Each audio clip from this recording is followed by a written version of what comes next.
So, one of the questions I chose to answer is the last question, and it asks Group and team communication often plays a major role in business and professional settings. Discuss potential roles that individuals may play and how those can affect group dynamics. Then, using Tuckman's stages of group development, give an example of how a group or team in a professional setting may experience these stages. So, what I thought about when I read this question was my own work setting currently.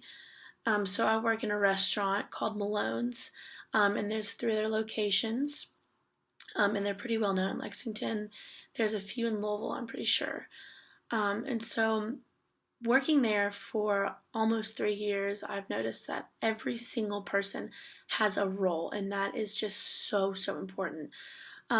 So like in the restaurant industry, I don't think any restaurant would function without everyone doing their own role and communicating and asking questions and just like talking about their like any questions they have. Like communication is huge. So starting off, there's the kitchen. So obviously you go to a restaurant for the food, and in the kitchen there are certain sections. There are chefs for just like the main Malone's part of the restaurant. And then there's chefs for the Harry's part, which is like the bar area, which has different kinds of food. And then there's the sushi chefs. There is the salad station. There is the dessert station, the to-go station. So many different stations. And so the chefs and everyone will prepare the food. So once that's done, the expos will look at the ticket. They'll put together the food. They'll put in the condiments. They'll put in the salad that's over at the salad station or the sushi at the sushi station. They'll get it ready and put it all on one tray that has the table number on it and just like the ticket. And so then the server will take out the food and will present it to the guests and the customers. And once they're done, the busboys come in and they'll clean up the entire table. They'll clear away dishes and then they'll wash it off.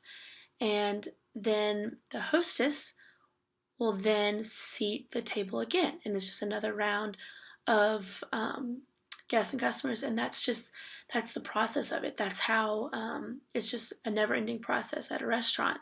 And so I couldn't imagine if the salad people quit working or if they stopped doing their position or their role.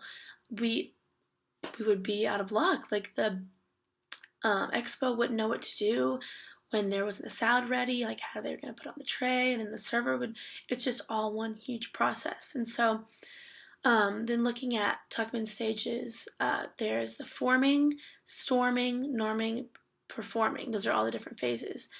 And so forming is like the team meets and learns about the opportunities and challenges and agrees on a goal.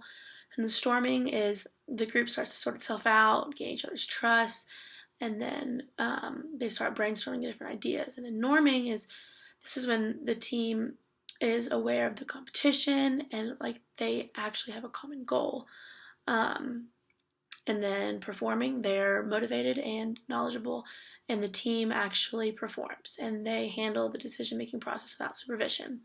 And so I think the owners of BHG did this exact same process when they were coming up with the restaurant, when they first formed this restaurant, and it was probably about 30 years ago, I'd say. And so I think they would go through the forming phase, forming what kind of restaurant, the different opportunities a restaurant would provide for Lexington, and then storming would be types of restaurants, like fast food or nice and elegant, and then norming, they come up with a common goal. So the common goal was a steakhouse with a bar area attached.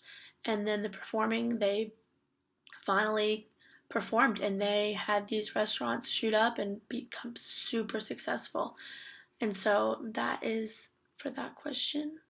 So the other question that I chose is, I think, the fifth question, and it reads, over the course of the semester, we have discussed various ways that social media plays a role in business and professional setting.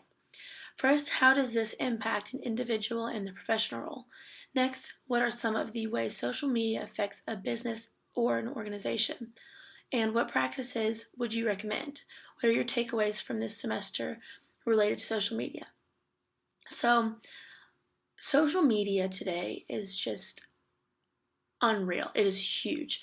It is super influential, and businesses all over the world have some new type of marketing strategy through social media. Everywhere you go, everywhere you look is just a different type. You're just surrounded by it. And so my mother always told me that I need to watch what I put on social media because it's always going to find a way back to either me, an employee, an employer who's wanting to hire myself or someone else. And whatever you put on it, like you can just Google search literally someone's name on Google, and their Instagram pops up, their Facebook, their Twitter, everything pops up, different pictures. And so if you have social media, if you have bad pictures on your social media, or if you have derogatory language, if you have just not politically correct, like anything, it just could ruin your chances of ever having a career or ever getting that job that you want. And so I think social media impacts a person in the business world, definitely. And I have seen it. I'm in a sorority now, and so what we do is we will try to keep girls from posting certain types of things because we don't want other chapters seeing that, or Panhellenic of UK to see that. And so I think that's definitely helping myself get ready for the real world. And then so social media is also there to help one in the business world, like LinkedIn. I don't know, a lot of people use LinkedIn to show their academic success, what they've done in the work field, what they have to offer to a potential employer. And so social media is also great for a business. Right now I have an internship and I'm doing the social media for White, Greer, and Maggard. It's like a orthodontist practice, and they have an Exact Smiles like franchise. So I'm doing all of the social media for that, and I'm doing like the Instagram, and it is just super awesome to see what you can do and how to promote this business. And so I think it just grabs the eyes of viewers on Instagram. Like, oh wow, I saw that awesome Instagram story. Maybe I should check them out, or maybe I should visit them and get Invisalign, or just it really helps with like the younger generation too, because everyone's on social media. So if you see a promoted Instagram picture, you're going to click on it. You're going to say, what is this? This is awesome. And then you're going to go and you're going to give them business. You're going to invest in them or buy their product or service. And so I think Instagram definitely is one of the most influential ones, one of the most influential social medias. And I think that it really does help businesses promote their product very well, or their service.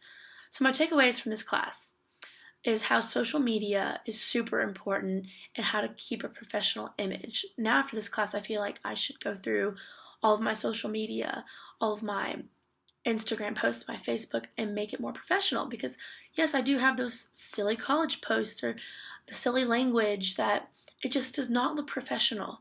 And I think this class has definitely made me realize that I need to cut back on some of the content that I post. And also this class has helped me with speaking and like the interview. That was insane. I never thought that I would have an online interview like that, and that really prepared me. And so I think just social media in general is huge. And the takeaways that I got from this class is that since it is such a huge thing in this world, that you have to really be careful and portray yourself as professional to potential employers and businesses.